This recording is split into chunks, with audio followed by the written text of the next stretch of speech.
Quiero seguir compartiendo. Voy a hablar en esta mañana el tema de las dimensiones del arrebatamiento. Es importante que nos preparemos para la venida del Señor, pero escucho tantas enseñanzas acerca de este tema y diferentes perspectivas y maneras de ver. También hay diferentes pensamientos, diferentes escuelas de pensamiento con respecto al rapto o al arrebatamiento. Y hay otras definiciones más y otras interpretaciones más donde muchas personas no creen en este acontecimiento. Otros tantos lo confunden con la segunda venida del Señor. Y todo esto prácticamente pues trae problemas, trae confusión a la vida de la iglesia. Por eso voy a tratar de explicarles, de enseñarles a ustedes sobre este acontecimiento del rapto o el arrebatamiento. Sí, vamos a San Juan capítulo 14, versículo 2 primeramente. En San Juan 14, versículo 2 vamos a iniciar. Es muy interesante cómo nuestro Señor Jesucristo, hablando en San Juan, hablaba con sus discípulos, a los cuales Él ya preparaba de antemano para que el momento en que Él se fuera, ellos no entraran en una tristeza o en una desesperación o en una decepción con respecto a esto. Por eso dice, en la casa de mi Padre muchas moradas hay, de otra manera os lo hubiera dicho, voy pues a preparar lugar para vosotros. Este versículo tiene que ver con precisamente con el arrebatamiento o con el rapto de la iglesia. Y así como este hay muchos pasajes más de 40 versículos en la Biblia que nos hablan de este acontecimiento. Vamos a ir disertando poco a poco conforme nos dé el tiempo. Y sé que este tema y que este tópico, esta enseñanza, tiene que despertar en ti algo. Y el propósito es que el temor de Dios sobrecoja tu vida, para que te prepares para ese advenimiento glorioso. Amén. Vamos a orar. Padre, en el nombre de Jesús queremos pedirte que nos tomes en tus manos en esta mañana y que nos permitas disertar y desarrollar este tema con toda confianza, con toda libertad e inspirados por tu Espíritu Santo. Creemos, Señor eterno, que tú hablarás a nuestra vida y creemos, Señor, que tenemos los elementos suficientes, Señor, para poder hablar sobre este tópico, sobre este tema, Señor.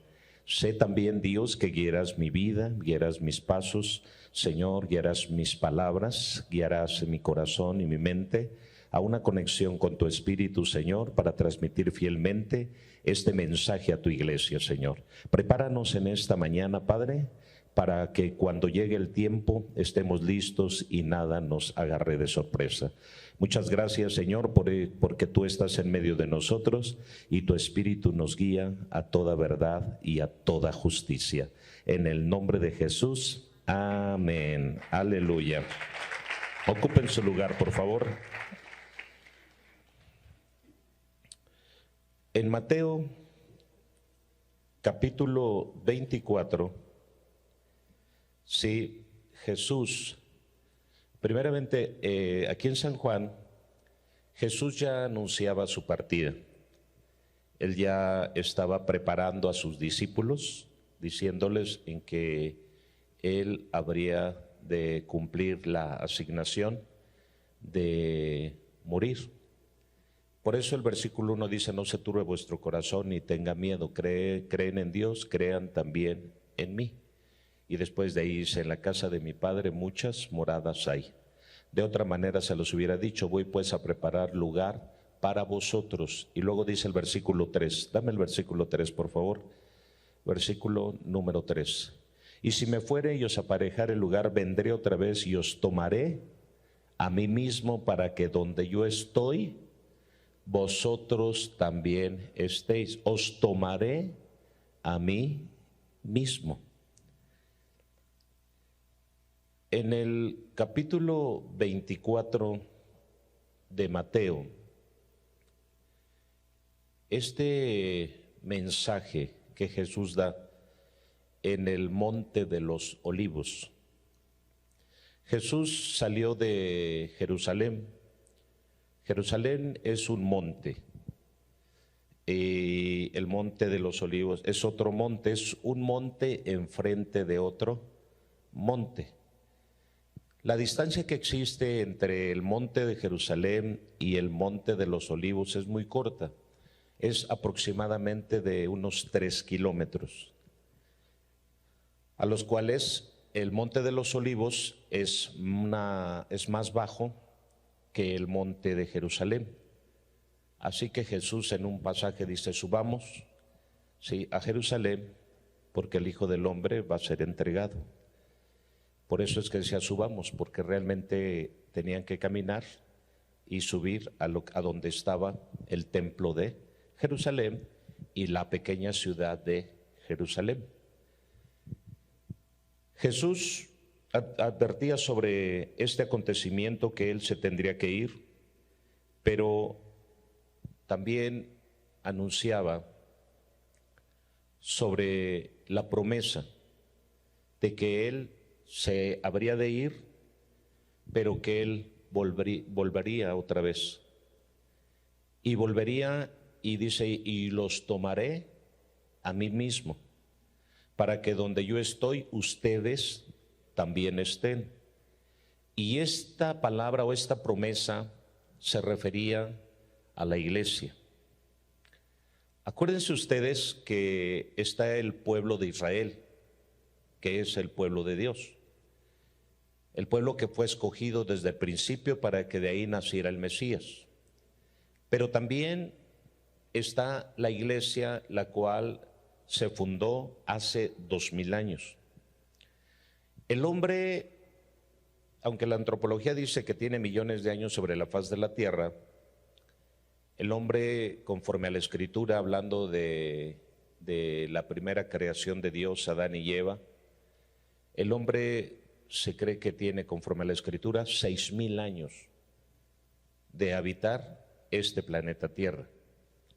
Independientemente de todo lo que se pueda decir, para nosotros los cristianos, los creyentes en Dios, son 6000 años, de los cuales estos 6000 años Moisés, en el libro de Génesis y los 5 libros que él escribe, que son los primeros 5 libros de la Biblia, que son Génesis, son y Deuteronomio, sí saben, gloria al Señor. Estos 5 libros, sí, fueron escritos 1500 años antes de Cristo. Antes de Cristo. Entonces, de cuando se escribió la Biblia, que es desde Génesis hasta Apocalipsis, tenemos un lapso de tiempo de 3500 años aproximadamente. Y Moisés nos cuenta en los primeros 11 capítulos, nos cuenta 2500 años de historia. Los primeros 11 capítulos de la Biblia son 2500 años de historia, desde Adán, sí, hasta Abraham, aproximadamente. Así que en esos 6000 años que tiene de vida el hombre sobre la faz de la tierra, el Señor planeó y determinó cómo habrían de ser todas las cosas. Vimos el principio de las cosas, y todo lo que Dios creó, dice la palabra, Dios lo creó bueno. Pero vino la caída en el capítulo 3 de Génesis, y después de ahí vemos cómo Dios prepara el medio de salvación. En el capítulo 6 en adelante hasta el capítulo 9 nos menciona cómo entra en contacto Dios con Noé y cómo se prepara un arca por la cual nosotros habríamos de ser salvos, o la primer familia, que fue Noé, su esposa y sus hijos, habrían de ser salvos. 2 cosas ocurrieron en este episodio cuando Dios decide traer destrucción a la tierra. la realidad es de lo que estaba haciendo Dios al traer destrucción a la tierra, hay dos palabras. Hay una palabra que es airo, y esto tiene que ver con la destrucción, con desarraigar, con arrancar, con destruir. Y esta palabra airo dice, y no entendieron hasta que vino el diluvio, dice Mateo, y se los llevó a todos. Esta palabra llevó es airos, que tiene que ver con la destrucción que Dios traería sobre la faz de la tierra. Ahora, es verdad que muchas veces como predicadores nosotros hemos dicho que el hombre fue poco inteligente por cuanto no subió al arca para ser salvo. Pero creo que hemos malinterpretado muchas veces este pasaje, o utilizamos una forma de ironía para hacer una comparación entre la inteligencia del hombre y el instinto del animal. Tal vez por eso lo hagamos. Y a veces tratamos de aparentar al animal un poco más inteligente que el hombre, y quizá por eso se hace este tipo de observación o de ilustración. Pero la realidad es que cuando vemos en la Escritura, no fue ningún elefante ayudado de una jirafa quienes se encargaron de construir el arca, sino fue Noé con su familia quienes construyeron el arca de salvación, número uno. Número dos, la realidad es que el primero que entró al arca fue el hombre, dice la Escritura. En el capítulo 7 de Génesis, si ustedes lo llegan a leer cuando tengan tiempo, ustedes se van a dar cuenta que el primero que entró al arca de la salvación, a ese gran barco que fue construido, fue Noé y su familia. Después de ahí entraron una pareja de animales inmundos y 7 parejas de animales puros, dice la Escritura, y así sucesivamente. Así que realmente el hombre no fue poco inteligente, sino que el hombre fue el medio, el instrumento por el cual se pudo salvar el mismo hombre. Y así que el primero que entró al arca de salvación fue el hombre. Para que ya nos quitemos la idea de que el hombre no entró y cómo es posible, no, sí entró. Tanto es así que él fue el que se encargó de construir el arca de salvación. Así que si no entraron todos los demás es porque se habían corrompido, es porque habían pecado, es porque habían hecho lo malo delante de la presencia de Dios. Así que solamente se salvaron 8 personas, de las cuales su padre era un hombre íntegro, un hombre temeroso de Dios, un hombre justo, un hombre que tenía el temor de Dios en su corazón. Así que Noé, conjuntamente con su familia, entraron al arca, y de ahí un sinnúmero de animales que también ingresaron a este medio de salvación.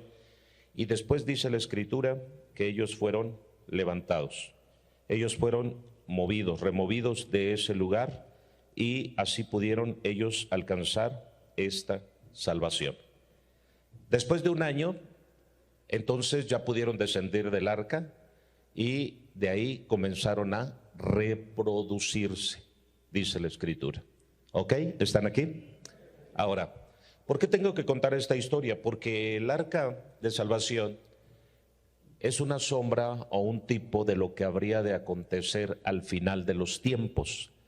Es decir, que el arca de salvación representa también de aquellos que se habrán de salvar y aquellos que no habrán de salvarse. Todos, dentro de su libre albedrío y dentro de su voluntad, escogieron o decidieron seguir con su vida. Por eso Mateo capítulo 24, vamos a Mateo capítulo 24, versículo 2, dice la palabra del Señor así. Mateo 24, versículo 2, quiero que leamos, por favor. Mateo 24, 2. Y no conocieron, ese es el 39, pero está bien, y no conocieron hasta que vino el diluvio y se los llevó a todos. Ahora dice, y respondiendo él, así será también en la venida del Hijo del Hombre. Sí, y no conocieron hasta que vino el diluvio y se los llevó a todos. Sí, y así será también cuando venga el Hijo del Hombre. Es decir, que habrá un número de personas que no estarán conscientes de esta venida, de esta llegada del Señor, de este arrebatamiento, no conocieron, no supieron. Y es ahí donde el hombre se llega a confundir y llega a pensar que Mateo 24:39 tiene que ver con la segunda venida de Jesús, cuando no es así, tiene que ver con el arrebatamiento. Porque en la segunda venida de Jesús, por supuesto, la mayoría de la gente que se quede estará consciente que el Cordero de Dios ha regresado. Y dice un pasaje: ¿y quién podrá estar de pie en el día de la ira de Dios? En el día de la ira del Cordero. Y dice otro pasaje: y muchos dirán en aquel día, sí, que los montes caigan sobre nosotros, que nos escondan de este tiempo de ira. Entonces estarán conscientes muchos de que llegó el tiempo del juicio. Pero ¿a qué se refiere cuando dice que muchos de ellos no se darán cuenta, no podrán percatarse de esto? Porque este pasaje de Mateo capítulo 24 versículo 39 se refiere más al arrebatamiento de la iglesia más que a la segunda venida de Jesús. ¿Están aquí? Ok, regresando a Mateo 24 versículo 2, dice la escritura: y respondiendo él les dijo: ¿veis todo esto? De cierto os digo que no será dejada aquí piedra sobre piedra que no sea destruida. Entonces podemos ver nosotros que los discípulos de Jesús estaban interesados en algo, en saber cuándo habría el Señor de regresar. Ellos ya estaban conscientes de lo que Jesús les había dicho: yo voy a morir, voy a subir y voy a descender. Concientizaron. Fíjense, para esto debía Jesús, solamente 3 años y medio bastaron de estar con ellos, y en algunas ocasiones Jesús les mencionó acerca de lo que él vendría a hacer y cómo habría de subir al Padre y cómo habría de regresar, que ya en Mateo 24 ellos ya estaban ocupados en su mente, en sus emociones también, para preguntar cuándo sería el fin de todas las cosas y cuándo Jesús habría de volver. ¿Cuándo será el fin de todas las cosas y aún cuándo es que tú habrás de volver? Entonces, si tú como iglesia de Jesucristo no priorizas, no enfocas bien este acontecimiento, yo estoy creyendo en Jesús, sí, pero ¿para qué? Estoy creyendo en Jesús, sí, pero ¿cuál es el motivo que me lleva a creer en Jesús? No solamente es el que yo sea salvo en esta tierra, sino también tengo que prepararme para la eternidad. Así que al prepararme para la eternidad, entonces continuamente debo estar pensando: ¿cuándo, Señor, será el día en que tú volverás? ¿Cuándo, Señor, será el día en que tú vas a tomar el tiempo para venir por nosotros, por la iglesia, por los que te amamos, por los que confiamos en ti, por los que esperamos en ti? Eso es una de las prioridades que debe de haber en nuestra mente. No debemos nosotros metalizarnos solamente, no debemos nosotros estar ocupados y afanados en acciones para enriquecernos o para prosperar o para ir supuestamente a otro nivel en nuestra vida, que eso es bueno, y mientras nos alcance la vida tenemos que ir progresando y tenemos que ir creciendo y tenemos que ir multiplicando en la manera como Dios nos permita este desarrollo. Pero nuestra prioridad no debe de ser tanto el hacer tesoros en esta tierra como el acumular riqueza en el reino de los cielos. Esto es la mentalidad que debemos tener cada uno de nosotros. A mí me preocupa que a veces no hay ese equilibrio, ese balance dentro de el contexto de las predicaciones o de los predicadores, a donde por la propia necesidad que existe en el hombre manipulan la mente y el corazón de los hombres, llevándoles a tener un pensamiento más metalizado, un pensamiento más consumista que de amor y de obediencia al Dios de los cielos. Por supuesto que yo soy testigo de que el poder de Dios es tan grande que no hay justo desamparado ni su simiente que mendigue pan. Por supuesto que Dios progresa, por supuesto que Dios prospera, pero nuestra meta no está en ello, sino nuestra meta está en la obediencia a Dios. Y cuando caminamos en el temor de Dios y en obediencia a Dios, por supuesto que la prosperidad llega a nuestra vida, que la multiplicación llega a nuestra vida, que los recursos recursos llegan a nuestra vida, porque Mateo capítulo 6 lo dice: buscad primeramente el reino de Dios y su justicia, y todas estas cosas serán añadidas. Si debemos poner una meta, es buscar el reino de Dios y su justicia primero, antes que cualquier cosa existente sobre la faz de la tierra, y dejar que sea Dios el que traiga y supla todas y cada una de nuestras necesidades conforme a sus riquezas en gloria, conforme a la necesidad que nosotros vayamos teniendo. Bendito sea Dios por todos aquellos que hará prósperos y ricos en este lugar. Bendito sea Dios por todos aquellos que tendrán buenos negocios, que tendrán recursos en sus manos, pero más bendito sea Dios porque nosotros anhelamos que Cristo venga, que el Señor envíe a su Hijo para que venga salvación a nuestra vida. Aleluya. Esto es lo que tenemos que tener presente. Sí, adelante, dale a todo lo que puedas en esta tierra, pero por sobre todas las cosas, cuida tu corazón, cuida tu mente, cuida tu vida delante de Dios en obediencia. Ahora, cuando Mateo, en Mateo 24, en este capítulo, podemos ver nosotros que hasta el versículo 8, Jesús comenzó a decirles sobre acontecimientos que habrían de venir. Y termina diciendo que todas estas cosas serán principio de dolores. Mateo 24, del versículo 3 al versículo 8, dice: y habrá plagas, y habrá terremotos, y habrá hambres. Son acontecimientos sucesivos que habrán de venir y que la iglesia de nuestro Señor Jesucristo habrá de enfrentar. Es decir, la iglesia va a vivir este tipo de acontecimientos. Pero cuando está diciendo Mateo que habría este tipo de cosas, serían cosas que estarían sucediendo de manera consecutiva, de manera continua, de manera constante. No serían esporádicos de que hoy tembló en México y en 30 días tembló en otros. No, sino que estaría temblando en la tierra. La tierra va a comenzar a anunciarnos y va a comenzar a prepararnos para cuando venga, cuando el Señor esté por venir por nosotros, por la iglesia, a esta tierra. Pero escúchenme bien, la palabra de Dios nos enseña que en esta venida Jesús no desciende aquí a la tierra.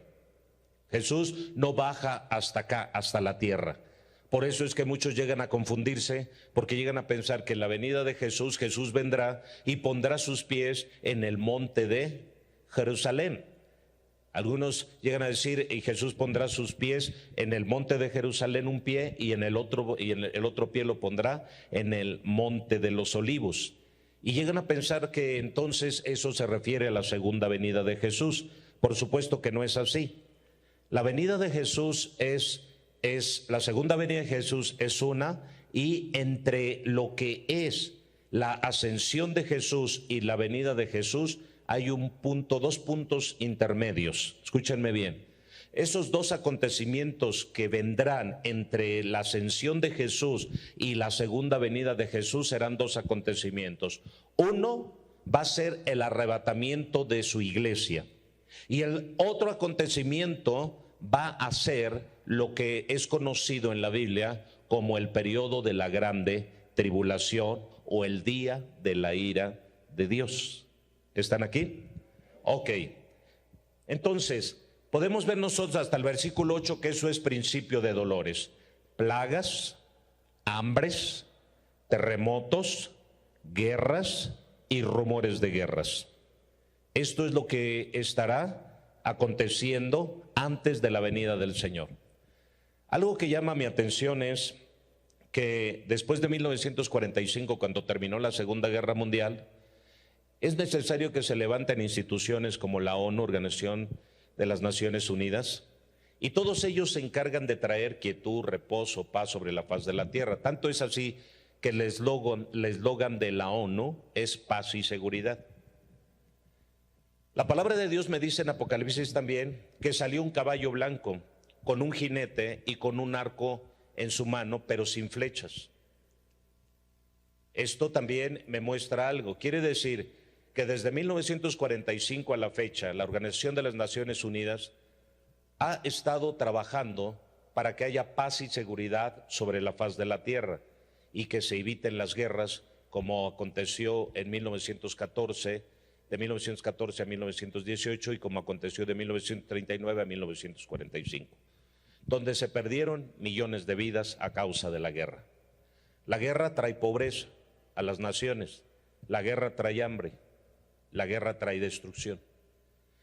La Biblia dice que habrá 4 jinetes en el libro de Apocalipsis, los cuales uno será un caballo blanco con un jinete, otro será un caballo negro, otro será un caballo amarillo, otro será un caballo rojo. Algo de lo que he estado hilando conforme a la profecía es que cuando se diga paz y seguridad, no ha habido, es verdad, una tercera guerra, ha habido revueltas, ha habido marchas sociales, ha habido contiendas sociales en diferentes naciones, porque la palabra de Dios dice en Mateo 24 que se levantará nación contra nación y reino contra reino. Quiere decir que las pugnas no solamente van a ser internas, sino también van a ser externas, entre nación contra nación, pero también va a haber muchas revueltas internas. No sé si ustedes noten este tipo de acontecimientos en diferentes partes del mundo. Si no se ha vuelto como una sucesión de acontecimientos en muchas partes, pero poco a poco se está comenzando a ver cómo hay mucha inconformidad en medio de los pueblos, en medio de las naciones. Hay demasiada inconformidad y por supuesto se están levantando en contra de los gobiernos a los cuales acusan, de los cuales hacen responsables de todos los estados en los cuales se encuentra cada nación. Si hay hambre, si hay pocos recursos, si hay abusos, todo se acusa al gobierno. Nuestro país, ustedes han notado que hay revueltas, hay luchas sociales, hay muchos grupos que están inconformes sobre todo lo que estamos viviendo. Y esto pues realmente se va a ver de una manera continua y constante en todas las naciones de la tierra. Cuando de los 195 países o 205 que dicen algunos que son, se vean 150 países con las mismas características, con los mismos problemas, con las mismas luchas, con las mismas dificultades. Estamos viviendo tiempos demasiado difíciles, Pablo diría, estamos viviendo tiempos demasiado peligrosos. Cuando yo veo este caballo blanco que sale, creo que es una sucesión de tiempo de 1945 al año 2021 que estamos viviendo, y cuando veo el eslogan y cuando veo que los países se reúnen y los reyes de la tierra se reúnen con estas organizaciones para traer paz y seguridad, para traer reposo a la tierra, para traer estabilidad a la tierra, cuando se reúnen los reyes de la tierra que son los presidentes, acaba de ir nuestro presidente a la ONU de antemano y tuvo un discurso ahí entre ellos. Todo esto no es otra cosa más que esta organización tratando de poner paz y tratando de traer reposo a la tierra. Pero todo esto está profetizado que así habría de hacer. Dice la palabra de Dios, cuando se diga paz y seguridad, vendrá destrucción repentina, dice la Escritura. ¿A qué nos suena esto? ¿Qué es lo que nos muestra todo esto? Pues simplemente que debemos estar preparados nosotros como iglesia para un último acontecimiento que comprende a la iglesia de Cristo, que es el arrebatamiento. Las cosas no van a mejorar. No estemos esperando nosotros que nuestros gobiernos traigan mejoría a las cosas. Estamos escuchando rumores como China se ha estado prácticamente apartando, que es uno de los principales productores y distribuidores de muchas cosas, de recursos, de alimentos, etcétera, que traen para las diferentes naciones de la tierra. Pero ellos se han estado atrincherando y en enojo, en coraje, porque desde Trump, el presidente de Estados Unidos anterior, le puso aranceles y le puso altos costos de impuestos a este país, y por lo tanto ellos decidieron cerrar sus puertas de sus empresas. Esto es muy peligroso. Vean ustedes en los medios y noticieros cómo de alguna manera están comenzando a escasear ciertas cosas en diferentes áreas sobre las naciones de la tierra. Pues quiero decirles que después de cabalgar el caballo amarillo que representa la muerte y que representa también a las plagas, a las pandemias, después de ahí lo que sigue es el caballo negro. Y el caballo negro tiene que ver con el hambre. El caballo negro tiene que ver con la escasez de alimentos sobre la faz de la tierra, y también tiene que ver con el alto aumento de costos de los alimentos. Por eso dice en un pasaje, 2 libras de trigo por un denario. ¿Qué quiere decir esto? Que entonces habría de aumentarse los precios o los costos de los alimentos. Tal vez ustedes ya lo notaron cuando van al autoservicio, cuando van de compras, se dan cuenta que las cosas se han disparado y han subido en un alto porcentaje, sí, como no se había visto en otros tiempos. Y esto no se va a detener. Todo esto, los precios van a seguir aumentando.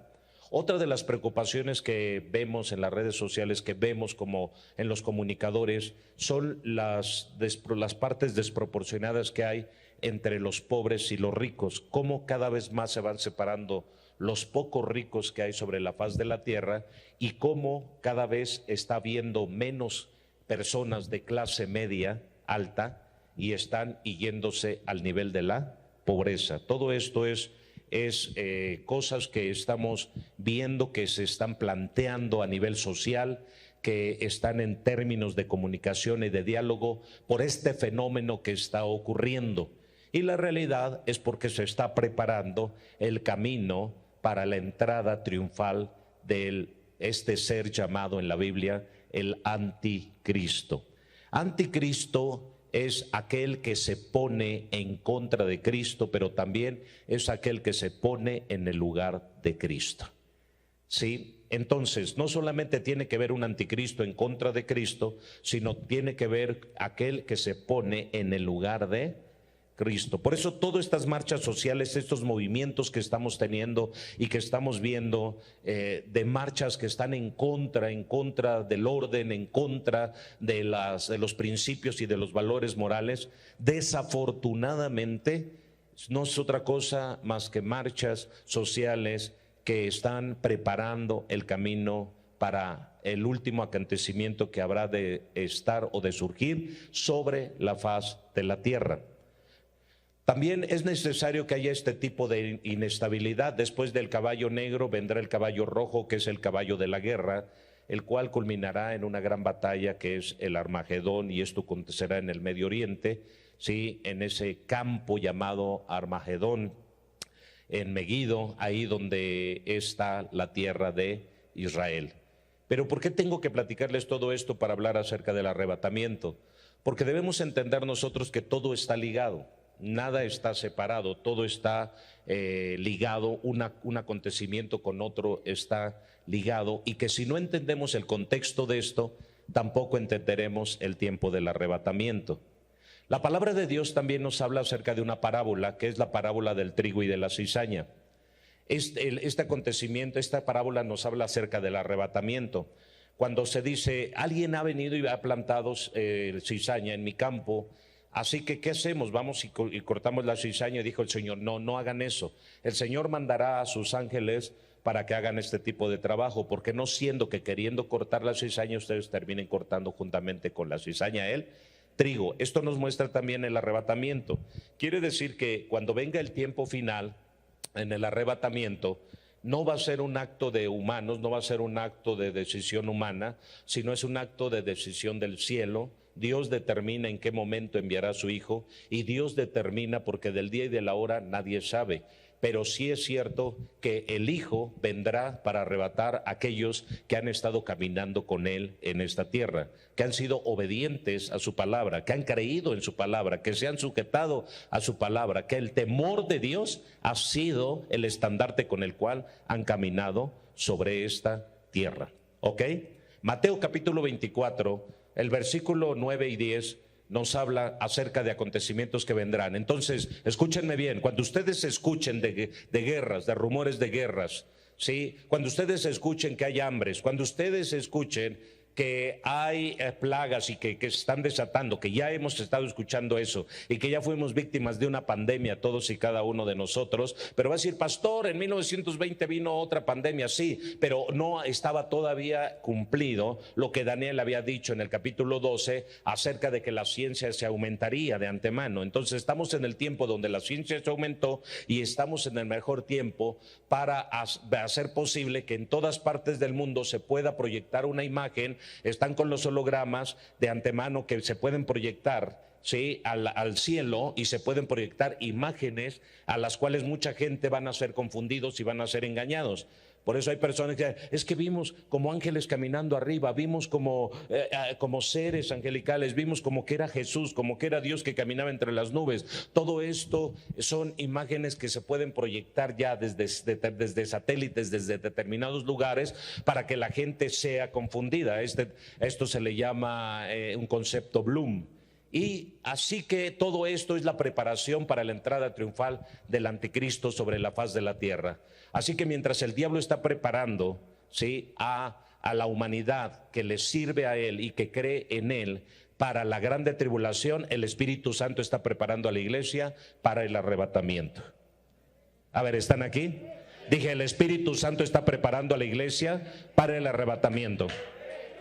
Y también otra cosa que debemos entender: se predica y se habla diciendo que viene un grande avivamiento, viene el más grande avivamiento del Espíritu Santo a toda la tierra. Escúchenme bien, de antemano, yo creo que para que haya un grande avivamiento, podemos ver en la iglesia desde el principio que todos los grandes avivamientos que han habido, grandes avivamientos que solamente puedo ver en el caso de Elías, un grande avivamiento que vino a toda la nación de Israel, se derivó a partir de una grande persecución.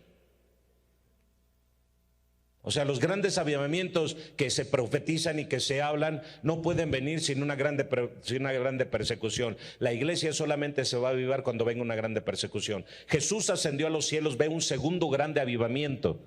Yo nada más en el Antiguo Testamento encuentro un grande avivamiento que fue cuando Elías enfrentó a Acab y enfrentó a Jezabel.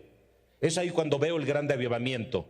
Y Dios tuvo que intervenir, pero después de este avivamiento y de este despertar, Elías, que representa a la iglesia de Cristo también en el Antiguo Testamento, podemos ver porque dice que Elías vendría y Elías ya vino, dijo Jesús. Entonces a quien apuntaba Elías fue a nuestro Señor Jesucristo. Así que Elías, después de un grande avivamiento, vino una terrible persecución, de tal manera que él salió huyendo ante las amenazas de Jezabel. En el Nuevo Testamento nos encontramos nosotros también una grande persecución. No hablen más en este nombre. Jesús muere, asciende a los cielos y después los discípulos son perseguidos y tienen que salir de Jerusalén. Y ahí hay un grande avivamiento cuando ellos en medio de la persecución tienen que huir. Entonces ahí viene un mover del Espíritu de Dios. Mateo 24, versículos 9 y 10 nos habla de que habría este tipo de acontecimientos donde la iglesia, otra señal de que Cristo está por venir, es que la iglesia va a comenzar a ser perseguida, literalmente. La iglesia va a sufrir un descalabro, la iglesia va a sufrir una persecución, la iglesia va a sufrir, y lo hemos estado viviendo, como la iglesia trata de ser desplazada, la iglesia trata de ser hecha a un lado, la iglesia no figura, políticamente no figura. Y cuando digo políticamente es que son despreciados y rechazados los cristianos. Nadie tolera a la iglesia de Cristo, porque son los únicos que preservan la verdad, son los únicos que hablan la verdad. La iglesia de Cristo no tiene precio, la iglesia de Cristo no se vende, la iglesia de Cristo no se corrompe. Los siervos de Dios que verdaderamente caminan con el Señor están dispuestos a entregar todo lo que sea necesario, aún su propia vida, por seguir preservando la verdad, seguir defendiendo la verdad, seguir defendiendo la fe, seguir predicando la palabra tal y como es, aunque no sean populares, aunque no tengan en su corazón realmente el reconocimiento del mundo, ni de las lumbreras que existen, ni las grandes luminarias que existen. Los verdaderos siervos de Dios no buscarán ser aceptados por una sociedad corrupta, buscarán ser aceptados solamente por aquellos que estén dispuestos a obedecer al Dios de los cielos. Cada siervo de Dios estará listo para recibir a aquel y aquella persona, aquella familia que esté lista para pensar y caminar como Cristo piensa y como Cristo caminar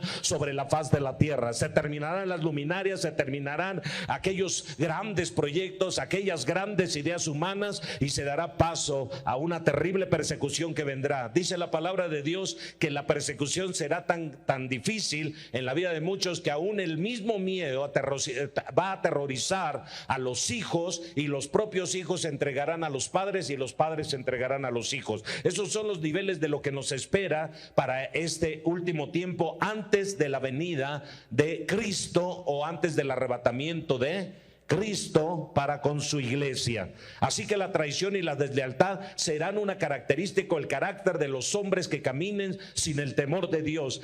Tendrán apariencia de piedad, dice la palabra. Habrá muchos hombres que tendrán apariencia de piedad. O sea, muchos tratan o creen poder demostrar su fe ahora, pero la realidad es que cuando venga el tiempo de la persecución no van a poder demostrar su fe, porque no estarán listos, no estarán preparados, porque lo que va a sostener a cada creyente en este último tiempo no van a ser sus talentos, no van a ser sus habilidades, no van a ser a dónde se congregan, no van a ser a qué cobertura perteneces para ver si realmente tú seas la persona que mereces estar aquí. No, de ninguna manera. Las personas que se van a sostener en el mundo van a tener el carácter de Cristo y van a sostenerse como Cristo se sostuvo en esta tierra, solo a través de pura oración y de fe en el Padre Celestial. Jesús, desde que comenzó su ministerio, nunca dejó de orar, nunca dejó de ayunar, nunca dejó de depender del Padre, y ese es el ejemplo que Dios quiere darnos a nosotros a través de Cristo, que el único que va a poder soportar la aflicción y la tribulación durante el periodo de tiempo antes del arrebatamiento van a ser hombres y mujeres llenos de Dios, que no han dejado ni la oración, ni el ayuno, ni la lectura de la palabra, y que todo el tiempo tratan de vivir de acuerdo a lo que está establecido en la bendita palabra del Señor. Así que los talentos dejarán de ser, las luminarias dejarán de ser, los grandes proyectos dejarán de ser, y solo se dará paso a hombres y mujeres que viven doblando rodillas continuamente, metidos con Dios, sumergidos en Dios, dependiendo totalmente de nuestro Dios. Hombres y mujeres que no oren no tendrán la oportunidad de poder ser parte de este grupo cuando venga el arrebatamiento, sí, en aquellos días. Lo que va a pasar en muchos que no estén preparados espiritualmente es que van a ser traidores, desleales, que van a entregar a su propia madre y a su propio padre para que ellos no sean reprendidos, castigados, encarcelados o muertos por causa del evangelio. La deslealtad y la traición serán una característica. Así que ahorita no te sobra, ay, el hermano me traicionó. No, mijito, solamente Dios te está preparando. Cada traición que tú vivas, tú dile, esto no va a ser nada. Cada vez que alguien te traicione, simplemente, esto no es nada. Comparado con lo que va a venir, Dios me está preparando ahorita en medio de traidores. ¿Para qué? Para que cuando venga aquello, esto va a ser una caricatura, va a ser el festival de Porky. Toda traición que ahorita tú vivas no es otra cosa más que el festival de Porky.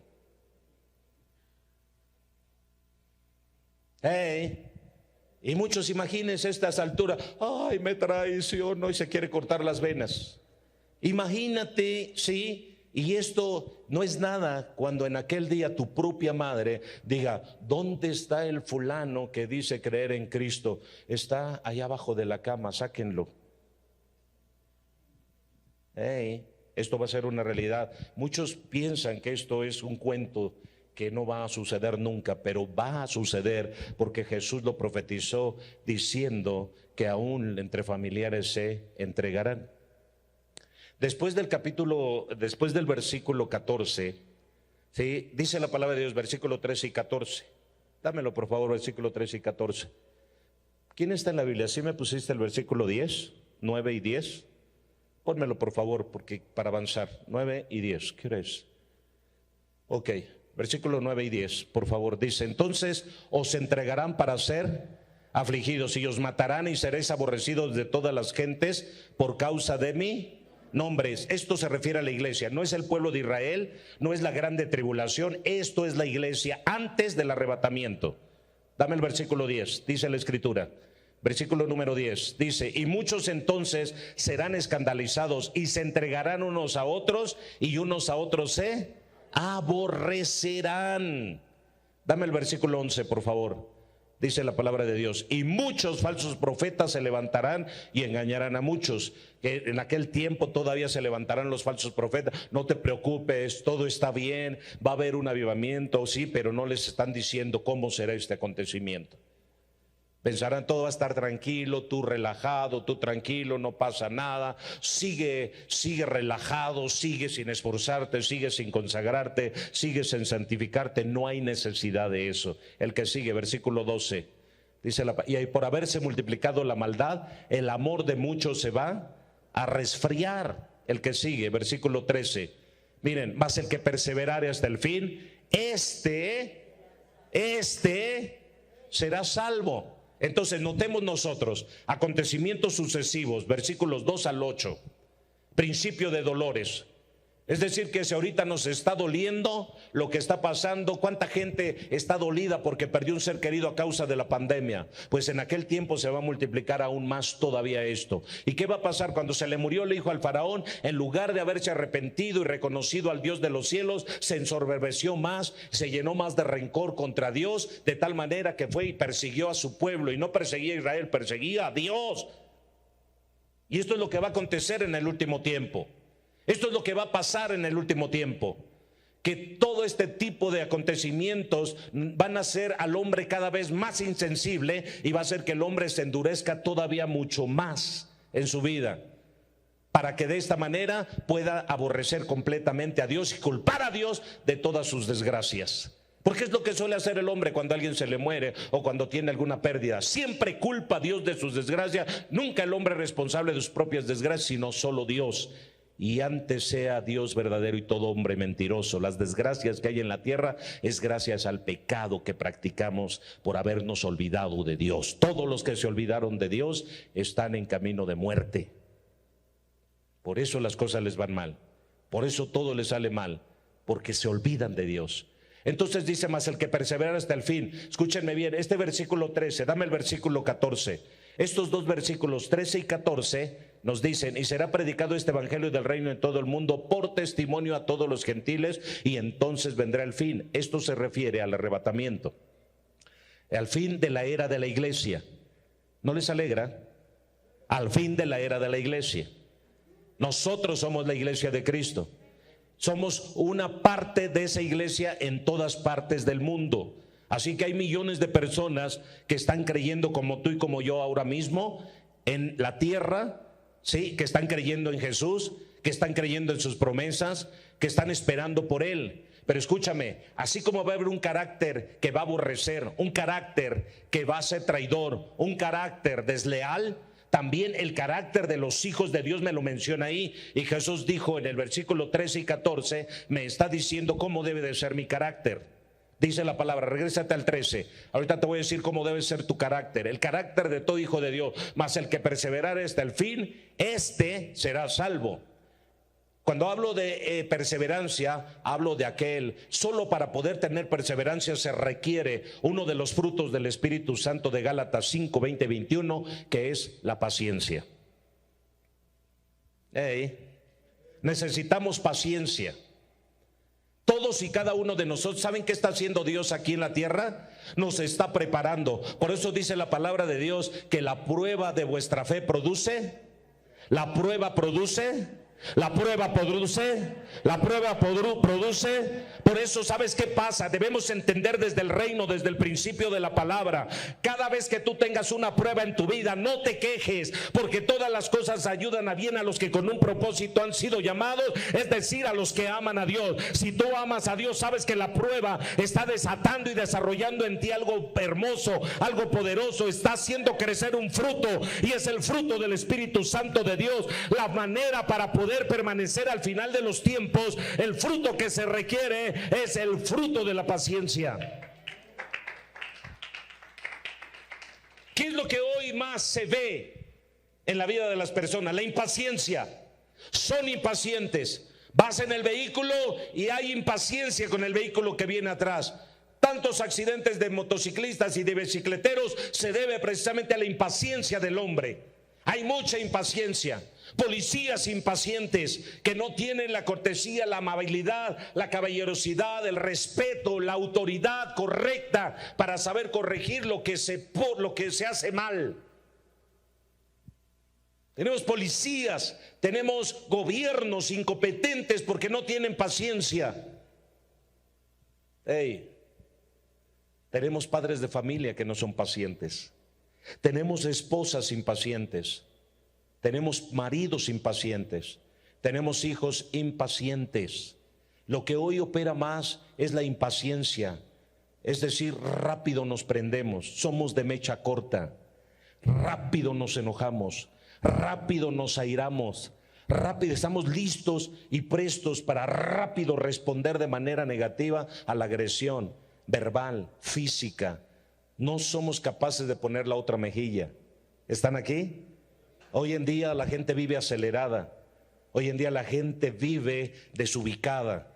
Y esto es el carácter de aquellos hombres que no han conocido a Dios. Pero nosotros, cada vez que Dios nos mete en una prueba, ay Señor, ahora que más quiero hacer tu voluntad, mira, me viene un montón de pruebas. Es que el Señor te está diciendo, te estoy preparando para el rapto, te estoy preparando para mi venida, cuando yo venga y te arrebate, cuando yo venga y te lleve. La prueba, ahorita lo que está aconteciendo es que yo te estoy preparando por medio de la prueba, estoy desarrollando en ti la paciencia, porque solo el que persevere hasta el fin será salvo. La perseverancia tiene que ver con paciencia. Espera, espera. Pero es que ya aguanté, ya llevo 3 años esperando. Espera. Es que ya pasaron 5 años. Espera. El que persevere hasta el fin. No, como que este tema no les gusta a ustedes. Así que el carácter de la iglesia de Cristo debe ser perseverancia. ¿Están aquí? Hay muchas cosas que nosotros mismos provocamos y que desafortunadamente nos impacientamos de aquello que nosotros mismos provocamos. Una zorra caminaba en medio del bosque. Tenía hambre. Había unos trabajadores en el bosque que su comida la habían colocado dentro de un tronco de un árbol en lo que ellos estaban internos en el bosque trabajando. Aquella zorra olfateaba para buscar su alimento. De pronto percibió que en ese tronco había comida. Olfateó. Como pudo, se metió al tronco. Pudo lograr entrar, cupo bien. Y entonces esta zorra hambrienta comenzó a tragarse toda aquella comida de los trabajadores. Por supuesto, acabó con toda la comida. Después de esto, la zorra quiso salir del tronco. Ya no pudo. Por la comida que se había ingerido, se puso más gorda. Y por supuesto que esto le impidió lo que tenía en su panza salir del tronco. De momento pasa otra zorra por ahí y entonces le dice esta zorra, ayúdame a salir de aquí. Y aquella zorra le dijo, no puedo ayudarte a salir.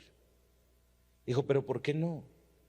Dijo, porque mira, prácticamente lo que comiste no te permite salir del tronco y por más esfuerzos que yo haga no te voy a poder sacar de ahí. Entonces, ¿qué hago? Le dijo, es muy sencillo. Espera a que pase el efecto de todo lo que te comiste y entonces podrás salir sola de ese tronco.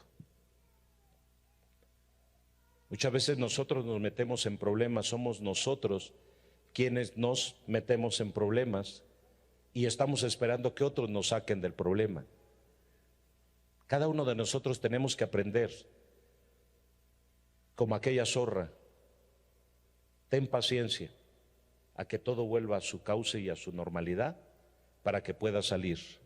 Así tú y yo, cada vez que se te dificulte salir de cualquier situación en la que tú te hayas metido, la paciencia será la virtud que te ayudará, será el fruto que te ayudará a salir adelante en la vida.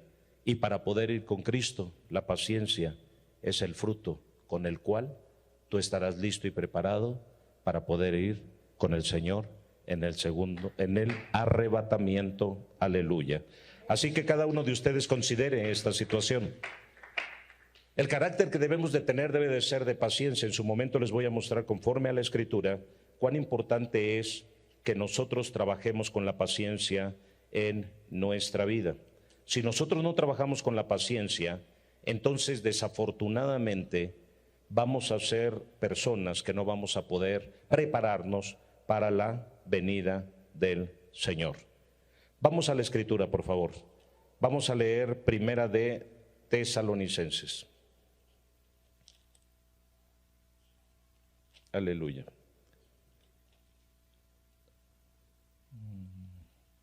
Primera de Tesalonicenses, capítulo 4, versículos 16 y 17. Porque el mismo Señor, con aclamación, con voz de arcángel y con trompeta de Dios, descenderá del cielo.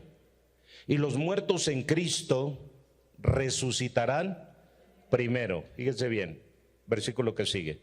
Luego nosotros, los que vivimos, los que quedamos juntamente con ellos, seremos ¿qué? Arrebatados. ¿En dónde? ¿En dónde?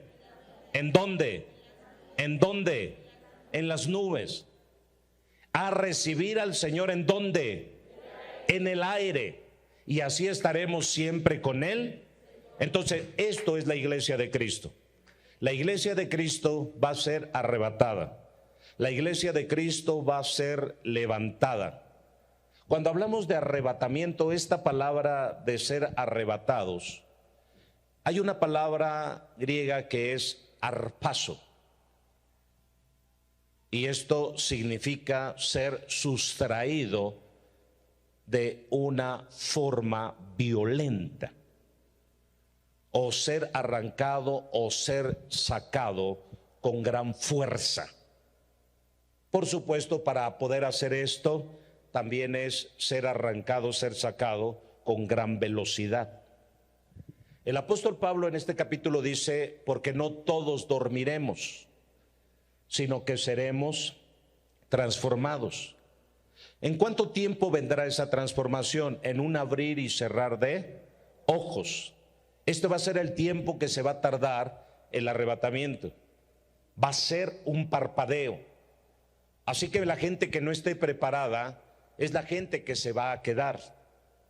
Cuando venga el rapto, los que no estén listos se van a quedar, porque el arrebatamiento va a ser con tal fuerza, con tal rapidez, que no va a haber oportunidad ni va a haber tiempo para que pueda alguien prepararse. La preparación tiene que ser ahora. ¿Están aquí? Todos los días tiene que haber una preparación en nuestra vida para poder ser arrebatados en aquel día. Aleluya. Muy bien, entonces, ¿cuál es el fin del arrebatamiento? Este evento va a quitar a los creyentes de la tierra, para que así después se dé paso al justo juicio de Dios, que va a ser derramado en esta tierra o sobre esta tierra, el cual periodo se llama en la Biblia periodo de la grande tribulación. La palabra de Dios también nos dice que los muertos que hayan muerto en Cristo, dice, no seremos delanteros a los que durmieron o a los que murieron, sino que ellos van a ser primeramente ¿qué? Arrebatados. El apóstol Pablo para este tiempo ya le fue revelado este misterio. He aquí os digo un misterio. El asunto del arrebatamiento a nadie le fue revelado más que al apóstol Pablo. Y el apóstol Pablo nos menciona a nosotros cómo sería este acontecimiento, la rapidez con la que va a ser la iglesia arrebatada, en un abrir y cerrar de ojos. Por eso la importancia de la preparación debe de ser en cada uno de nosotros. Uno, dos, los muertos, los que murieron en Cristo, van a despertar, van a levantarse de las tumbas con sus cuerpos transformados o glorificados. Esa materia, aunque sea polvo, sabemos que la materia no se crea ni se destruye, solo cambia de forma. Y ese polvo prácticamente va a volver a cobrar forma. Se va a unir el espíritu del hombre o el alma del hombre que está ahí en la tierra, con el alma que está en espera del arrebatamiento, y se va a levantar y se van a ir con el Señor. Y dice, y nosotros no seremos delanteros a ellos. Ellos primeramente van a ser levantados y después nosotros vamos a ser transformados, si es que no hemos muerto aún todavía. A esto se le llama la esperanza bendita, la esperanza bienaventurada. Al arrebatamiento se le llama también y se le conoce como la esperanza bendita o la esperanza bienaventurada de todos nosotros los cristianos. Por eso dice la Escritura, consolaos con estas palabras. Bienaventurados somos todos y cada uno de nosotros que tenemos esta esperanza.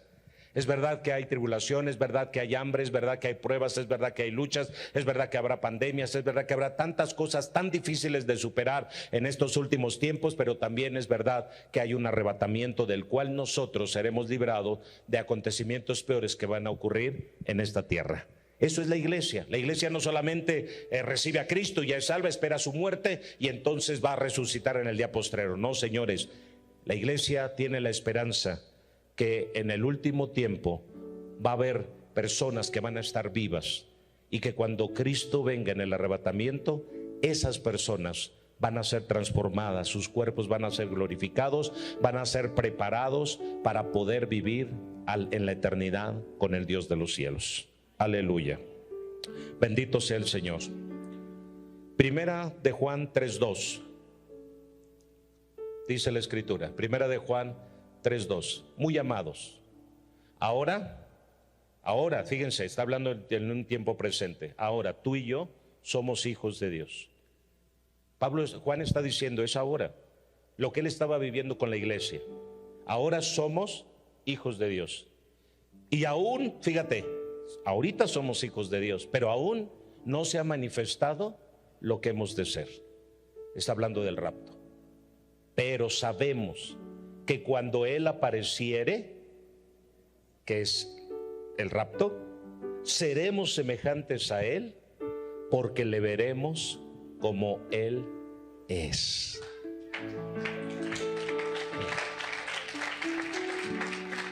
Fíjate, cuán importante es que aprendamos a leer la Escritura. Ahorita somos hijos de Dios porque creímos en Él, pero va a haber un día que cuando Él se manifieste, nosotros vamos a ser semejantes a Él y entonces le veremos como es Él. Es decir, la naturaleza que Él tiene será la misma nuestra, que tendremos en el arrebatamiento. Habla de nuestra naturaleza. Ahorita tenemos una naturaleza, pero cuando Él aparezca, que es en el arrebatamiento, vamos a tener esa naturaleza porque vamos a ser transformados. Aleluya. Ahora, entre el arrebatamiento y la segunda venida de Jesús se debe de notar la diferencia. Cada uno de ustedes tiene que saber esto. La segunda venida de Jesús no es el arrebatamiento. En el arrebatamiento ya leímos en 1 Tesalonicenses 4:17 que el Señor viene en las nubes para encontrarnos con Él y recibirnos en el aire. En la segunda venida de Jesús el Señor viene hasta acá en la tierra y habrá un gran terremoto. ¿Sí? Miren, vamos a Zacarías 14, versículos 3 y 4. Zacarías 14, versículos 3 y 4 y leamos. Zacarías 14. Después saldrá Jehová y peleará con aquellas gentes como peleó el día de la batalla. Versículo 4. Y afirmárense sus pies en aquel día sobre el monte de las, que está enfrente de, a la parte de él, y el monte de las olivas se partirá por medio de sí hacia el oriente y hacia el occidente, haciendo un muy grande valle, y la mitad del monte se apartará hacia el norte y la otra mitad hacia el mediodía. Es decir, Jehová desciende, Dios desciende, Jesús desciende y se van a firmar sus pies en el monte de los olivos. Esa es la segunda venida de Jesús. Pero en el arrebatamiento Jesús no viene aquí a la tierra. Dice que nos recibirá en el aire. Estaremos en las nubes y así estaremos con Él hasta la eternidad. ¿Ok? Entonces, la doctrina del rapto, es verdad, no fue enseñada en el Antiguo Testamento, pero tenemos ejemplos de acontecimientos como Enoc, que caminó con Dios, dice la Escritura, creo que es Génesis capítulo 5, que Enoc caminó con Dios, ¿sí? Y desapareció porque Dios celó. Esto es un ejemplo de lo que va a ser en el arrebatamiento. Enoc es un ejemplo vivo de lo que Dios puede hacer, que sí Dios puede arrebatar, puede llevarse a quien Él determine, ¿sí? Y se llevó a Enoc. Dice que 365 años caminó Enoc con Dios y Enoc desapareció porque Dios se lo llevó. También hubo otro arrebatamiento que fue el de Elías, el profeta. Y Elías, dice la palabra, que fue arrebatado en un carro de fuego. Esto también apunta hacia el arrebatamiento, es decir, antes de que viniera un juicio en el Génesis, dice la palabra que iba a venir el diluvio, pero Enoc fue sacado antes de que viniera el juicio del diluvio. Enoc, por haber caminado con Dios, fue arrebatado antes de ello. Esto nos muestra entonces, que Dios puede arrebatar o llevarse a quien Él determine, cuando Él lo determine, pero las características de a quien se lleva son hombres de Dios. Elías siempre estuvo en la presencia de Dios, un hombre de continua oración, ¿sí? Y Enoc dice que fue un hombre íntegro que caminó con Dios, siempre temeroso de Dios, y Dios se lo llevó. Estas son las características que debe tener todo hombre y toda mujer si quiere ser arrebatado por el Señor. Sí, Primera Tesalonicenses 4:18. El arrebatamiento debe traer a nosotros esperanza, debe traer fe, debe traer confianza.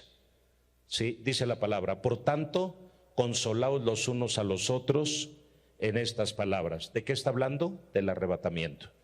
Debe haber consuelo, por eso se llama la esperanza bendita, la esperanza bienaventurada, que nos debe de consolar a nosotros.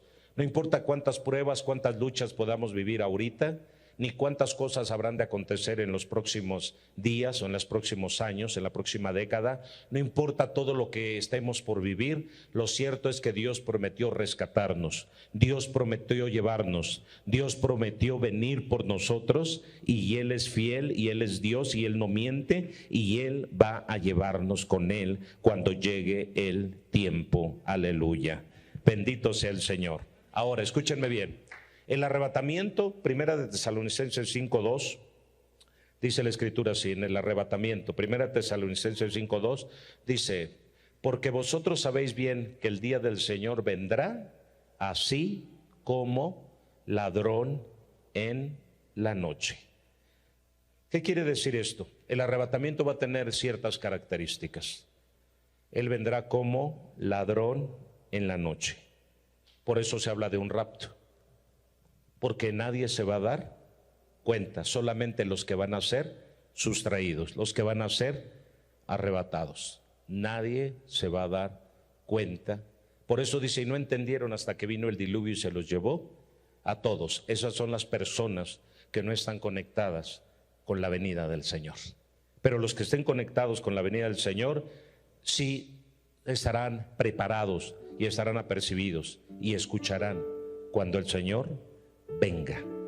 Dice Primera Tesalonicenses 5:9, miren lo que dice, nosotros no pasaremos por el periodo de la grande tribulación, sino nosotros seremos rescatados del día de la ira, porque no nos ha puesto Dios para ira, sino para alcanzar salud por nuestro Señor Jesucristo.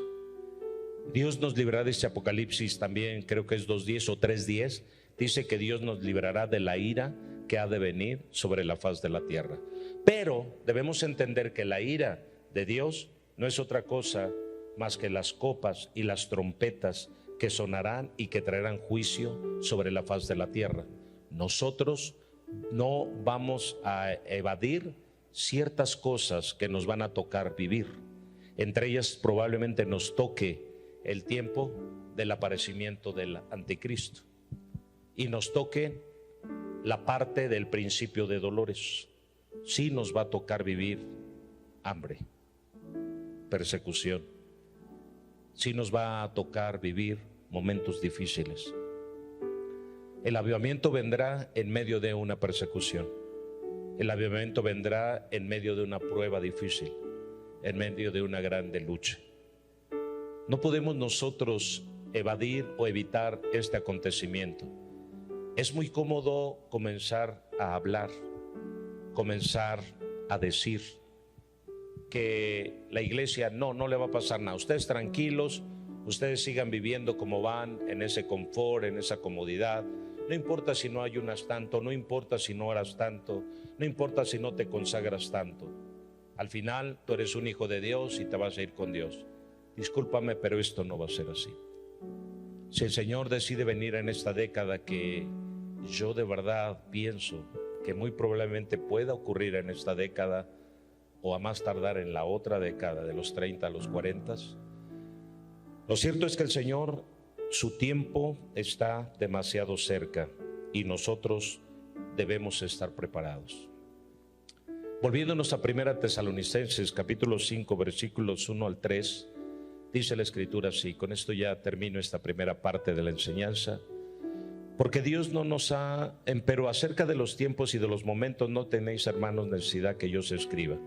Versículo 2. Porque vosotros sabéis bien que el día del Señor vendrá así como ladrón en la noche. Versículo 3. Que cuando dirán paz y seguridad, entonces vendrá sobre ellos destrucción de repente, como los dolores de la mujer preñada, y no escaparán. Quiere decir que entonces, antes de que venga esto, dice, cuando digan paz y seguridad, pero antes de eso, el versículo 2 dice, Él vendrá como ladrón en la noche. La iglesia que esté preparada se va a ir con Él. Por eso también en Mateo 24, no recuerdo si son los versículos 41 o 42. Si me los das, por favor. Mateo 24, versículos 41.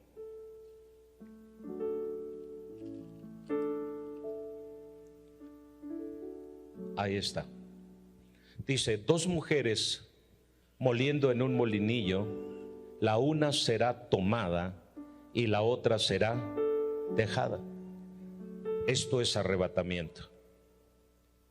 Jesús sigue hablando del arrebatamiento ahí. No está hablando de su segunda venida, está hablando del arrebatamiento. Será tomada, será arrebatada, será sustraída. 2 mujeres estarán en el campo. Una será tomada y la otra será dejada. El versículo que sigue, versículo 42. Velad pues, porque no sabéis a qué hora de venir nuestro Señor. Pero miren también el versículo 40. Versículo 40, dice la Escritura igual. Entonces estarán 2 en el campo. Fíjense, hombres, ahí habla de hombres. Uno será tomado y el otro será dejado. Y luego en el siguiente versículo habla de mujeres. Una será tomada y la otra será dejada. Está hablando sobre el arrebatamiento. Y también está hablando sobre que no todos se van a ir con el Señor. Algo de lo que llama mi atención es, habla de un número. Uno será tomado y el otro será dejado. O sea, de cada 2 solo uno se va. De cada 10, 5 se van. De cada 100, 50 se van. De cada 1000, 500 se van. De cada 10,000, 5,000 se van probablemente. Entonces quiere decir que va a estar muy, muy desproporcionada la parte del arrebatamiento. No quiere decir que se va el 50%, sino la desproporción que va a haber entre los que se quedan y los que se van.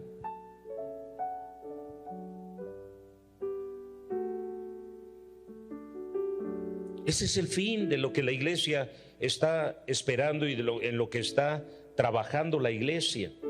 Pero repito, volviendo al versículo 13 y 14 de Mateo 24, es ¿qué tanta paciencia tú has desarrollado? ¿Qué tanta paciencia tienes tú en tu vida para pensar que estás listo para irte con el Señor? La paciencia es demasiado importante para cuando Cristo venga. ¿Estás dentro de esa generación donde la impaciencia está gobernando tu vida? ¿Eres impaciente para el trabajo? ¿Eres impaciente para una relación? ¿Eres impaciente para poder armonizar y relacionarte con los demás? ¿Eres impaciente para estudiar? ¿Eres impaciente para trabajar? ¿Eres impaciente para esperar los tiempos en cualquier tipo de relación o formación de relación que tengas que hacer? Si tú eres impaciente, entonces tú no estás listo, no estás preparado. Si eres impaciente, es porque te falta el fruto del Espíritu Santo de Dios. Si eres impaciente es porque toda prueba que viene a tu vida te tira, te desanima. Y si ahorita este tipo de pruebas te tiran, te desaniman, imagínate cuando llegue el momento de la venida del Señor.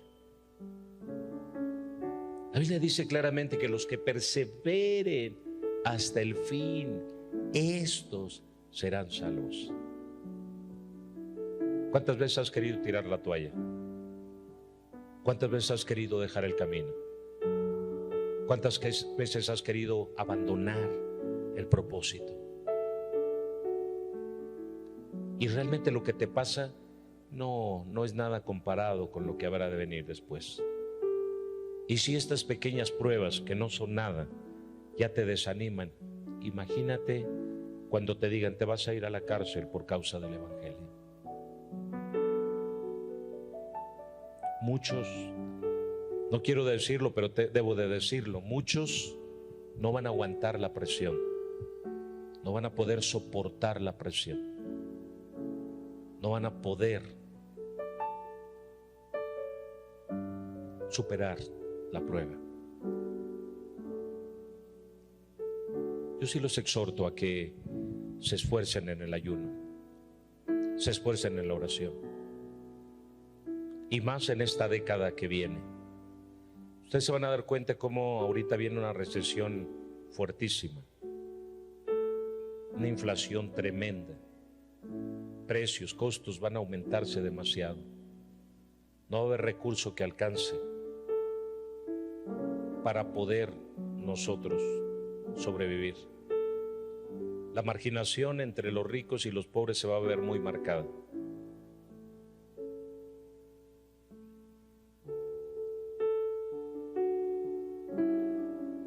Tomé el camino anoche, allá todo lo que es la herradura, bosques, interlomas, todo eso.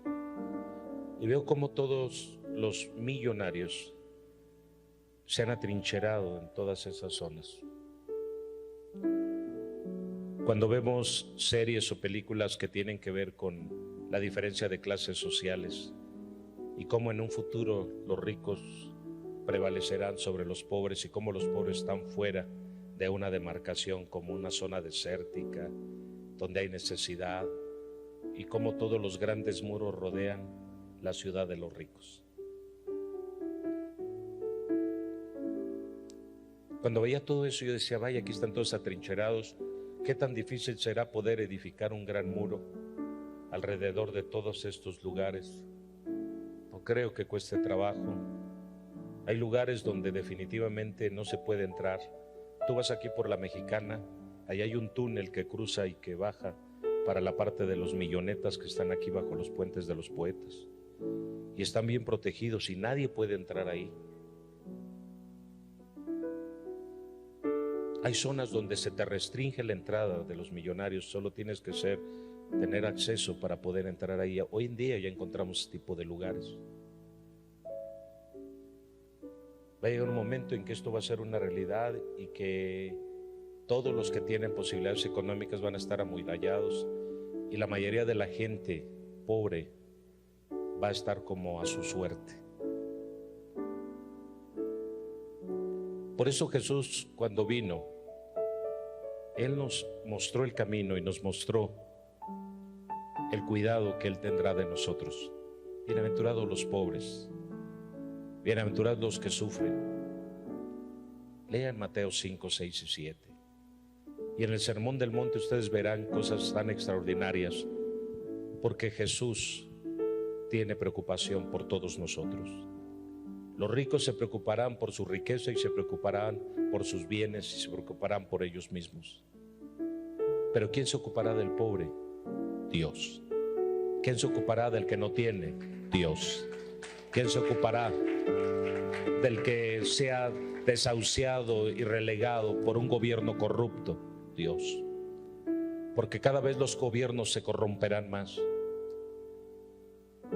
Si Dios no levanta a otro hombre que tenga hambre y sed de justicia en el próximo sexenio como presidente, estaremos totalmente listos para sufrir la peor de las represiones como jamás nunca la hemos visto. Si ahorita se frena un poco de todo por el presidente que tenemos, pero que muchos no pueden ver realmente lo que Dios ha tenido a bien misericordia de nuestro país, a levantar a un hombre como este, y no porque lo alabe, sino por el simple hecho de decirles que lo que hizo Dios fue levantar a un hombre terco, empecinado como es él, para que no fácilmente se doblegue ante las presiones sociales que existen y ante las presiones de la burguesía que existen, para que este país termine de ser saqueado y se le dé la estocada final. Tenemos que reaccionar, Iglesia de Cristo. Es verdad que no vamos a cambiar las cosas, porque las cosas van a seguir su curso. Vamos a seguir orando y pidiendo, intercediendo, haciendo guerra espiritual, pero las cosas van a seguir su curso y nada va a poder cambiarse de lo que ya Dios determinó que habría de ser. La única esperanza que tenemos nosotros no es de que este mundo cambie, sino la esperanza que tenemos es de que Cristo venga y de que Cristo nos lleve con Él. No se entristezcan como los que no tienen esperanza, dijo el Señor. Es tiempo de que nosotros nos llenemos de Dios, nos santifiquemos, nos preparemos, nos dejemos de cosas carnales, de cosas que no edifican, de cosas que no ayudan, y que comencemos a esforzarnos por tener una vida más santificada, más llena de Dios, más cerca de Dios. Busquemos la relación entre nosotros. En el segundo servicio voy a estar hablando un poco del carácter, de la paciencia. Voy a estar hablando también de que quiénes son las personas que realmente van a poder volar con el Señor, y tiene que ver con los que aprendan a vivir en amor, soportándose los unos a los otros y amándose los unos a los otros. Los que se odian y se aborrezcan no van a poder tener parte en este arrebatamiento. Estemos de pie.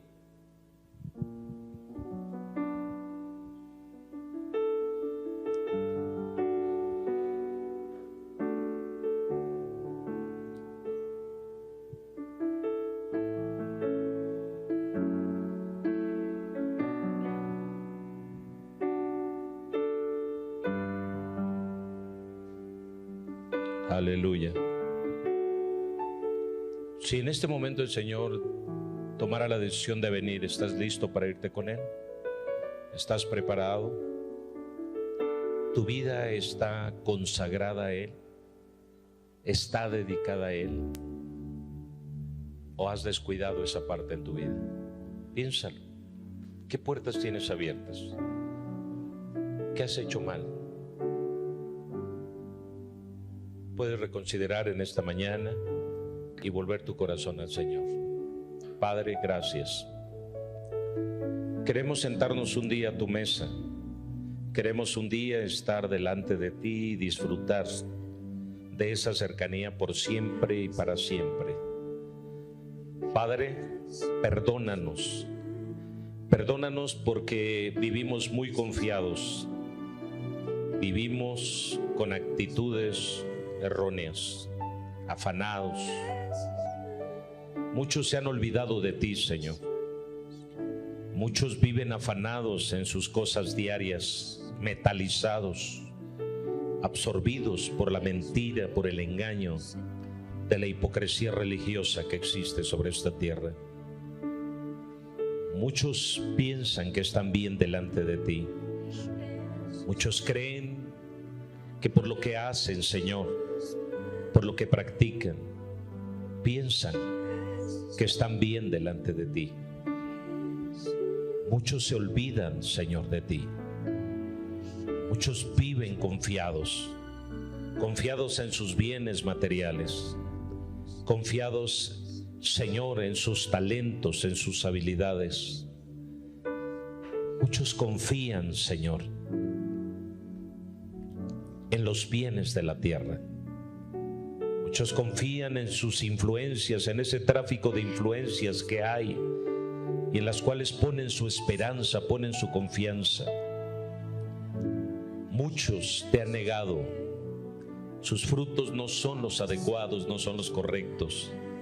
Su conducta no es la correcta, su actitud no es la correcta. Viven en rebelión, viven enojados, viven airados, Señor. Viven molestos, porque las cosas no les han salido bien y te culpan a ti de todo lo malo que han vivido. Señor, hay naciones donde muchos gobiernos y muchas personas te juzgan a ti, Señor, diciendo que si tú existieras no pasaría nada de lo que está pasando. Pero tú lo advertiste hace 2000 años. Hace 2000 años nos avisaste que todas estas cosas acontecerían en el último tiempo, en el tiempo final, antes de tu venida. Los tiempos están preparados, Señor. Los tiempos están listos. Tendría que cumplirse todo lo que está escrito, y una de esas profecías de Daniel, Señor, la ciencia se aumentará. Estamos viviendo esos tiempos finales. Padre, perdónanos. Perdónanos porque anhelamos un avivamiento, pero ¿a qué precio vamos a sufrir ese avivamiento? ¿A qué precio vamos a vivir ese avivamiento, Señor? Muchos cuentan falsedades, falsos profetas, falsos apóstoles que hablan cosas que no son. Enseñan cosas que no son reales, que no son genuinas, que tergiversan, que tuercen de la Escritura, Padre, para seguir alentando el consumismo, para seguir metalizando el corazón y la mente de los hombres. Señor, no podemos vivir bajo este engaño, bajo este manto babilónico de confusión y de engaño, bajo esta apostasía generalizada de una fe nula, de una fe inexistente, Señor. Yo veo mucho pueblo que no está caminando como debe de ser. Veo odio, rencor, resentimiento, amargura, violencia, Señor, que existe entre los pueblos, entre la misma nación, entre las mismas comunidades, Padre. El desplazamiento y persecución de muchos cristianos en diferentes estados, en Guanajuato, en Michoacán, en Oaxaca, Señor, aún en Chiapas, todavía hay este tipo de persecuciones y muchos están haciendo ciegos ante esta verdad. Podemos ver en Estados Unidos cómo se está fracturando la fe de muchos, Señor eterno, iglesias que no están buscándote, que se han alejado, que se han apartado en esta pandemia. Muchos, Señor, han dejado su lugar, han dejado el camino, se han apartado, Señor. Vemos mucho egoísmo, vemos mucho egocentrismo en el corazón de muchos, vemos mucha vanidad, Padre, en muchos servidores. Dios, no hay humildad, no hay sencillez en el corazón de las personas, no hay amor, Señor. No hay comunión entre las personas. Hay una rivalidad y una competencia terrible, Padre, que emana, Señor eterno, del mismo infierno. Y muchos no están entendiendo. Solo caminan en reinito, pero no caminan en reino, Señor.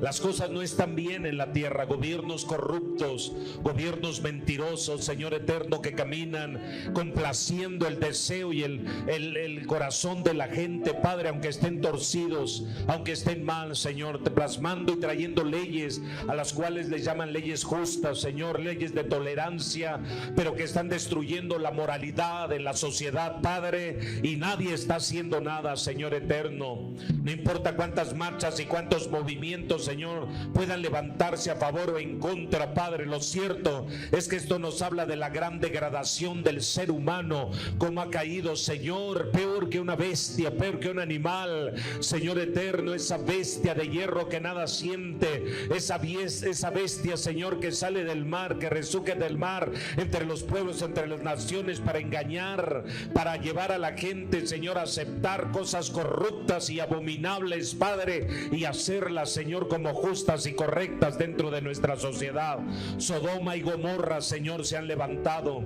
Sodoma y Gomorra permanece, Señor, en este tiempo con gran fuerza, y Babilonia, la metalización de la mente y del corazón de los hombres, Padre, porque Babilonia es la que se encarga de convencer, de hacer negocios, Señor, y de traer prosperidad, Padre, con oro y con plata a la vida de las personas. Pero, Señor, tenemos que entender que la sangre de Cristo es poderosa para limpiarnos de toda esta escoria, de toda esta mentira. Señor, levanta un pueblo que te ame, levántame un pueblo que te sirva, Señor, levántame un pueblo que te adore, levántame un pueblo que te dé la gloria, Señor, levántame un pueblo que tema tu nombre, Padre, levántame un pueblo que camine en obediencia a ti, Señor eterno, sin nombre, sin fama, más que el único deseo sea de reconocerte a ti en su diario caminar y que pueda decir: Jesucristo es el camino, la verdad y la vida, y después de Él no hay nadie más. Padre, glorifícate en esta hora.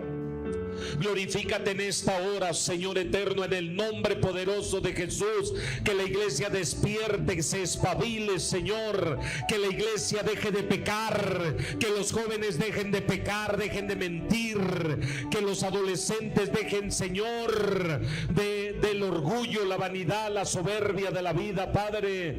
Que los niños teman a tu nombre, Señor, y que sean rescatados del engaño en el cual han caído muchos de ellos, Padre.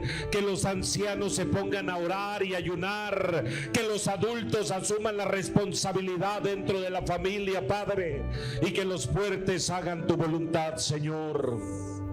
En el nombre poderoso de Jesús, trae un cambio a esta iglesia.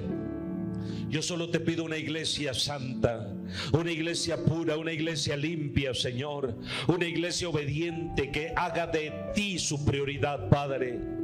No me des un pueblo rebelde, Señor. No me des un pueblo inicuo, Señor. No me des un pueblo que está haciendo siempre su propia voluntad. Dame gente que te ame, Señor. Dame gente que te sirva con todo su corazón. Que tenga un corazón de servicio, Señor, y una voluntad rendida a ti, Padre. Necesito un pueblo, Señor, para este último tiempo, que esté dispuesto a negarse a sí mismo, Señor, y que esté dispuesto a hacer lo que sea para predicar la verdad, que no se corrompa, que no se venda, que no le lleguen al precio, Señor. Padre, muchas gracias por esta casa. Muchas gracias por los que han tomado la decisión de ser pueblo tuyo y de los que se habrán de preparar en este tiempo para el final. Dios, mi corazón está en tus manos. Haz tu voluntad en mí, Señor. Haz tu voluntad en esta casa y haz tu voluntad sobre aquellos que aún han de venir y han de pertenecer a este cuerpo, en este ministerio, Señor. Muchas gracias por cada pastor de Shalom Gilel y por cada casa que ellos pastorean. Saca la envidia, el rencor, el resentimiento y la división que pueda haber en cualquier lugar, y que la fe y el amor a Dios prevalezcan sobre todas las cosas. Rompe, Señor, las cadenas que han atado a muchos y que no los dejan avanzar en su vida diaria, Padre. Saca el rencor, el odio, el resentimiento y la amargura de los corazones y haz que la fe crezca en la vida de cada uno de tus hijos aquí presentes, Padre. Muchas gracias, Señor. Mi corazón está en tus manos. Bendigo a este pueblo. Bendice el pan del cual participamos. Bendice el vino del cual participamos. Que la bendición del cielo baje a nuestra vida y que algún día de esta mesa podamos participar ahí contigo, Señor, por la eternidad, Padre. En el nombre de Jesús, bendice cada ofrenda que tus hijos depositan y trae un rompimiento financiero en la vida de aquel que lo necesita. En el nombre de Jesús, así se ha hecho. Amén.